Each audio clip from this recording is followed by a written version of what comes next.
Padayon naton gina-celebrate ang Lenten season. Lent is a season of self-preparation along sa kalungkuan sa atong kinabuhi Kristiyano. Lent is a season to remove the obstacles and dedicate ourselves in order for us to grow in Christ, and to also remind us to turn away from our sins and to turn back to God. It is also a season to open our hearts and to receive God in our lives. Lent is a time for repentance and renewal. Ang atong teksto nga ingon, paghinulsol kamo o pagbalik sa Dios, aron papasod niya ang inyong mga sala.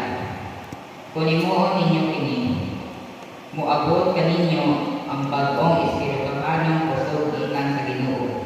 Kinahanglan natong maghinulsol tungod kay atong giila ang atong mga sala. Og tungod niini, nailayo kita sa Dios.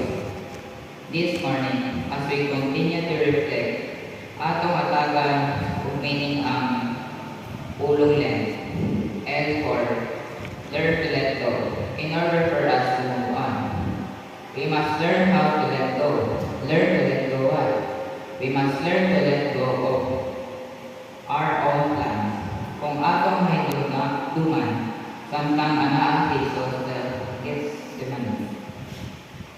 Isa sa iyang giingon, sa iyang pag-angko, amahan ko, kung mahimo kuha kanako kining kupa sa pag-antos, apatili ang akong pagbuot, ay matuman ko dili ang imo.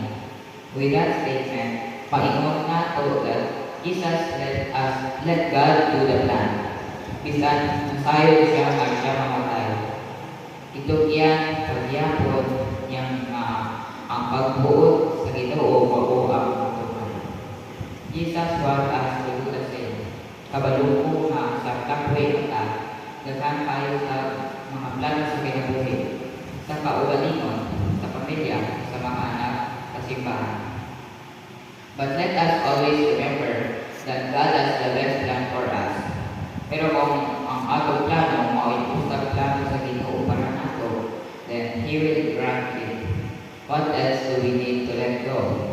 We must learn to let go of the things that will lead us away from God. Sa atong espirituhalang pagkinabuhi, daghan kang ginapuntan na makababag o makabugat